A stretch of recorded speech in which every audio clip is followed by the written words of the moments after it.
Numbers don't lie, they say. And in a world where even the success of creatives are measured by how many numbers they can pull in sales, this idea does not only have an adverse effect on the quality of songs, but also the quality of listeners, because the number of listeners can be manipulated through a technique called music farming.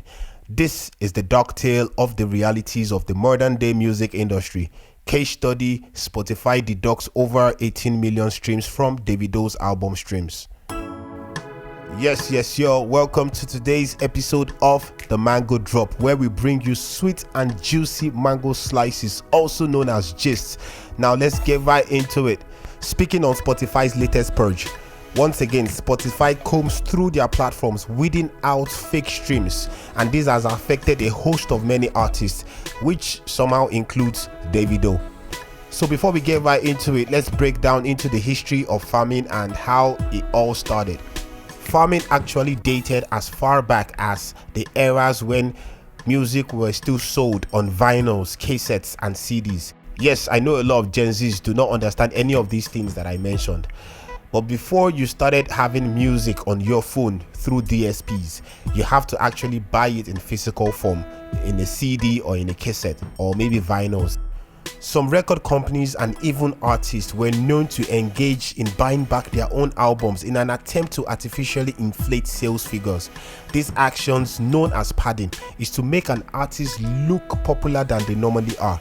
And you might wonder, but wouldn't this mean that they will be running at a loss because they're using their money to buy back their own songs? But no, it is to convince the fans that they have the influence right now to pull a lot of listeners. So even more people will be curious to listen more, and even some listeners that are already listening will want to listen more to know, what exactly is making this song grow on people, and why is this song having that much audience.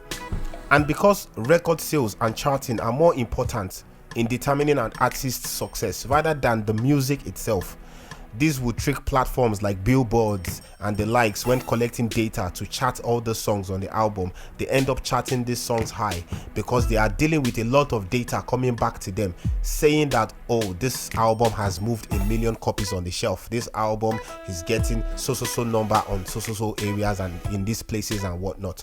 So all of this all together, it is to influence and drive people to listen to the music even more. It is a trick of using the power of plenty to always make people come back to be thinking, everyone is rushing this thing and it is very popular, so I have to be on it. This is the cool thing of the moment. This is what is popping. So they create this false sense of demand. But this is the tricky part. Keyword: retention. You have to retain the new listeners for this strategy to work, else the decline will be very steep when you pull out your padding or your farming, and it will be obvious that your previous numbers were not real because the decline will be so fast. But remember this part: retention. We will revisit it later. In April 2025, Davido released his 5th studio album titled 5, which reportedly garnered 12.5 million streams across platforms on its first day. But currently, Davido's 5 album experienced a significant drop in streaming numbers, with over 18 million streams reportedly deducted during Spotify's latest purge. This audit is part of the platform's ongoing efforts to ensure the authenticity of streaming data by eliminating bot-generated plays. Further reports from Charts Africa corroborated these claims, indicating that all 17 tracks on the album were affected. Now, what does this say across all other platforms? Platforms like Apple, Tidal, and so on that do not share their numbers to the public, where no one can know for sure if they audit and cut down these numbers. If 18 million can be detected from Spotify alone, how much do you think the bots would be in total across all streaming platforms? Now, these are the questions. I don't mean to go hard on Davido, pause, but it's not just him that got affected, and he is not the only one using bots. The Spotify purge affected Kendrick Lamar too. Kendrick has not even addressed the issue yet as well. But in Kendrick's case, it kind of worked because he made a song that people eventually listened to, and the project GNX2 had a good run originally. So at the end of the day, the farm evens out when you are able to retain listeners. Yes, now back to what I was saying, retention.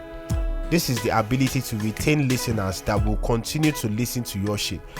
If that does not happen, your farming won't have served its purpose. Also, I think it was DJ Academics who said the strategy was 80-20 or maybe 90-10. I can't really remember for sure, where the larger percent is for organic listeners and the small is for the bots. The reason for this is to not have an overblown number that will tank when you pull out the bots. What this means is you can't use bots for long, because not only is it expensive to run for long, it is counterproductive in the back end.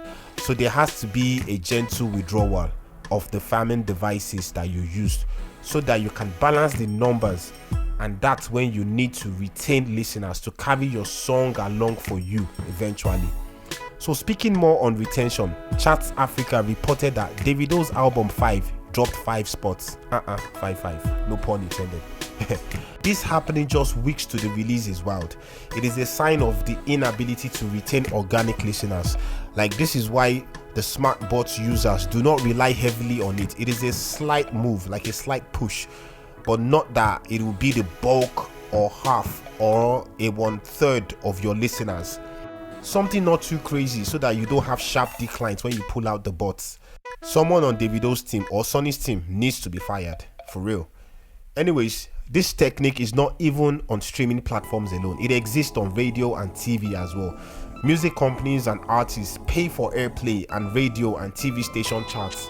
They put themselves on heavy rotation for the first few weeks of release to convince fans to buy, download, stream, request the songs on call-ins, and talk about it on social media. In summary, all I am saying is this strategy of music farming is also under music padding. It's nothing new that we haven't seen before, using the power of plenty to attract more listeners. Davido is definitely not the only artist, but my concern is for his career. If this Spotify deduction shows that he relied too much on farming to have lost 80 million streams, that is like 1/3 of your monthly streams, of your monthly listeners.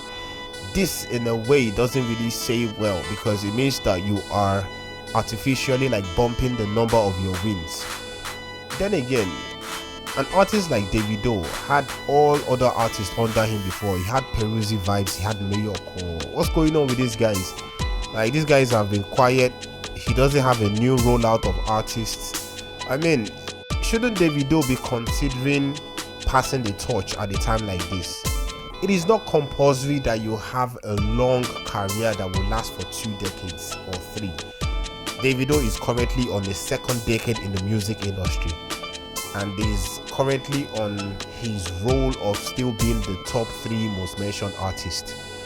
But isn't this looking like it is becoming a struggle to become one of the top 3 artists in Nigeria? Isn't this becoming a struggle that I have to be relevant all the time?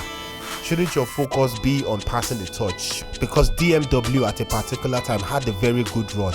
They had bangers, they had hits from multiple artists back to back, and everybody was shining, everybody was thriving under the label. But all of a sudden, we stopped hearing everybody, and it was like a decline from all the artists that was on DMW. Like, what's up with that? But then again, he's not the only one who is guilty of that, because every other person who has formed a label, Spaceship, Starboy, Square Records, Square Records doesn't exist anymore, but I think Peter has his thing and Paul has his thing. None of them and none of these guys are actually like putting new guys on. They are still trying to extend their career, and some of them, their careers are already tired. And it is not because they fell off. It is because time has passed, and at some point you will have to retire. At some point, people will not just fuck with you anymore. They will listen to someone else, and it is not a bad thing. You had your run, you had a good run. It might just be time for you to hang it and then put someone else on. You know, devote your energy into something else that you will be great at. You had your run, you were number 1 at some point, and that is a good thing. You will go out as a GOAT regardless. Well, as of now, Davido has not publicly addressed the reported stream deductions. And to be fair, if I was him, I wouldn't address it either. I would just let it die a natural death. But an artist like Davido, who is popularly known for his active presence on social media, he still gave the EFCC an ultimatum to release Very Dark Man in a tweet that he posted yesterday. So someone like that has just decided to keep quiet after his deductions were made without saying anything, without touching on the topic. that says a lot. Like, this is a situation where the silence is very, very loud. But this is the time where I leave it to you guys. Let us know what you think. Leave your comments below, hit the like button, and if you enjoy this content, a follow to the page will be highly appreciated. See you on the next bit. Peace.